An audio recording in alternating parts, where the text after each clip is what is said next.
역사상 가장 많이 읽히고 또 가장 많은 논쟁을 불러일으킨 책, 바로 성경입니다. 그런데 만약 이 책이 단순히 오래된 지혜나 역사를 담은 책이 아니라 책 스스로가 이건 하나님의 말씀이다 라고 주장한다면 어떨까요? 오늘 우리는 바로 그 주장의 핵심으로 한번 들어가 보려고 합니다. 모든 건 바로 이 질문에서 시작됩니다. 책이 스스로 신적인 기원을 주장한다. 이건 정말 엄청난 주장이잖아요. 그럼 우리는 이 주장을 어떻게 받아들여야 할까요? 가장 먼저 성경 자체가 뭐라고 말하는지부터 한번 들어봐야겠죠? 첫 번째 포인트는 이거예요. 성경은 자신의 정체성에 대해 애매하게 말하지 않습니다. 오히려 아주 되담하고 또 끈질기게 책 전체에 걸쳐서 이 말은 하나님에게서 온 것이다 라고 선포하고 있다는 거죠. 구약 성경을 펼쳐보면요. 이 구절을 정말 수백 번 또 더 보게 될 거예요. 여호와께서 이처럼 이르시되 이건 뭐랄까 절대 권력을 가진 왕이 왕의 말이니라 하고 선포하는 것과 같아요. 그 뒤에 나오는 말은 인간의 생각이 아니라 신의 명령이라는 강력한 선언인 셈이죠. 자, 그리고 신약으로 넘어오면 한 걸음 더 나아갑니다. 바울은 여기서 구약 전체가 하나님의 감동으로 쓰였다고 말해요. 이게 무슨 뜻이냐면 수많은 사람들이 오랜 세월에 걸쳐 기록했지만 그 모든 글의 배후에 있는 진짜 저자는 바로 하나님 한 분이라는 정말 놀라운 주장을 하고 있는 겁니다. 그리고 이런 주장은 성경 여기저기에 흩어져 있는 게 아니에요. 구약의 선지자들이 직접적으로 외치고 또 예수님은 구약의 말씀을 하나님이 하신 말씀으로 인용하시죠. 심지어 신약의 저자들은 서로의 글을 구약과 동등한 성경으로 인정하기까지 합니다. 마치 서로가 서로를 받쳐주는 기둥들처럼 성경 전체가 하나의 거대한 구조물처럼 그 권위를 함께 세워가고 있는 모습이에요. 자, 그런데 여기서 이런 질문이 당연히 생기죠. 알겠다. 성경이 그렇게 주장하는 건 알겠는데 그래서 그걸 어떻게 믿느냐 이겁니다. 책이야 무슨 주장이든 할 수 있잖아요. 사람이 그걸 진짜라고 확신하게 되는 과정은 뭘까요?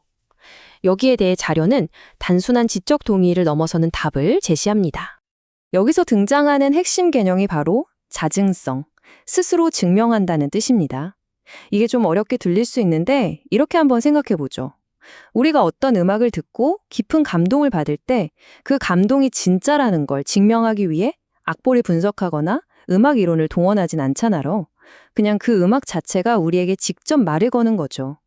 이와 비슷하게 성경이 진리라는 확신은 외부 증거를 다 모아서 내리는 결론이 아니라 말씀을 읽는 그 순간에 내면에서 일어나는 확신에서 온다는 주장입니다. 물론 역사적 사실이나 고고학적 증거 같은 외부적인 논증들도 중요합니다. 믿음으로 가는 길에 놓인 의심이나 오해 같은 장애물들을 치워주는 역할을 하거든요. 하지만 그것들이 믿음의 집을 짓는 기초가 될 수는 없다는 거예요. 결정적인 확신은 다른 차원에서 온다는 거죠. 아마 많은 분들이 이 지점에서 이렇게 생각하실 거예요. 잠깐만요.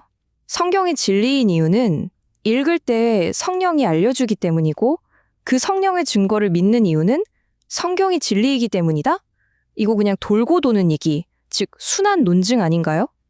네, 정말 날카로운 지적입니다. 그리고 흥미롭게도 이 자료는 바로 그 문제를 정면으로 다루고 있습니다.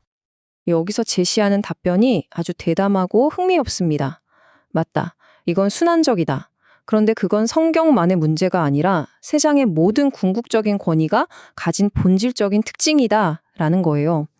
어떤 생각이든 그 생각이 가장 근본이 되는 전제는 다른 무언가로 증명할 수가 없다는 거죠. 그 전제 자체가 모든 증명의 시작점이니까요. 예를 들어볼까요? 나는 이성적인 판단을 믿는다고 말하는 사람은 왜 이성을 믿느냐는 질문에 그게 이성적이니까 라고 답할 수밖에 없어요. 이성의 권위를 이성 바깥에서 증명할 수가 없죠. 논리도 마찬가지입니다. 논리가 최고다라는 주장을 증명하려면 논리를 사용해야 하잖아요. 이 자료에 따르면 성경을 궁극적 권위로 삼는 것도 이와 본질적으로 같다는 겁니다. 여러분은 어떠세요? 여러분이 절대적으로 신뢰하는 최종 권위는 무엇인가요? 그리고 그 권위의 기반은 어디에 있나요? 좋습니다. 그렇다면 성경을 이렇게 궁극적인 진리의 권위로 받아들인다고 해보죠. 그런데 살다 보면 과학적 발견이나 역사적 사실이 성경과 충돌하는 것처럼 보일 때가 있잖아요? 그럴 땐 어떻게 해야 할까요? 이 관점의 핵심 전제는 아주 간단합니다. 만약 한 분 하나님이 성경의 저자이시면서 동시에 온 우주의 창조주이시라면 그분이 하신 말씀과 그분이 만드신 세상 사이에 진짜 모순은 있을 수 없다는 거죠. 그럼 우리가 발견하는 모순처럼 보이는 것들은 뭘까요?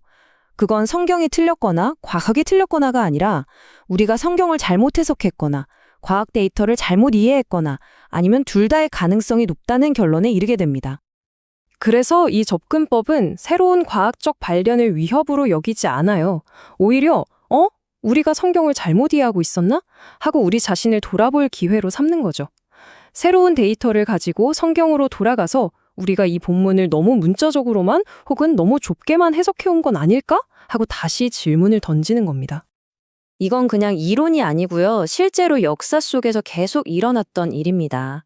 예전에는 사람들이 성경을 근거로 지구가 우주의 중심이라고 믿었지만 과학의 발전을 통해 그게 지구 관찰자의 시점에서 쓰인 표현이라는 걸 깨닫게 됐죠. 또 지질학의 발견으로 지구가 생각보다 훨씬 오래되었다는 걸 알게 되면서 신학자들은 성경의 족보 기록을 다시 연구해서 그 안에 시간적 간격이 있을 수 있다는 걸 발견하기도 했습니다. 어떻게 보면 과학이 우리가 성경을 더 깊고 정확하게 읽도록 도와준 셈이죠. 자, 지금까지 우리가 살펴본 이 관점을 좀 더 큰 그림에서 이해하기 위해서 자료는 이걸 다른 신학적 관점과 기교하고 있습니다. 우리가 이야기한 성경의 신적 권위를 강조하는 입장을 복음주의라고 한다면 성경을 주로 인간의 종교적 경험을 담은 기록으로 보는 입장을 자유주의라고 부르는데요.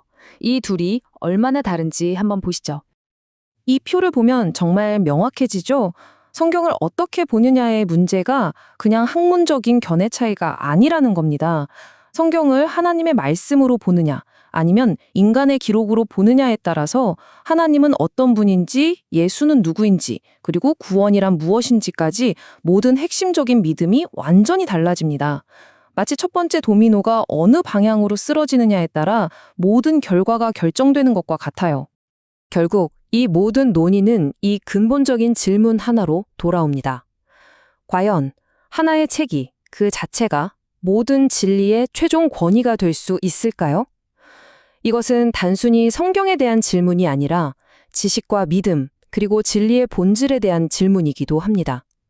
그리고 우리 각자가 삶 속에서 궁극적으로 무엇에 신뢰를 두고 살아갈 것인지 스스로 답을 찾아야만 하는 질문이겠죠.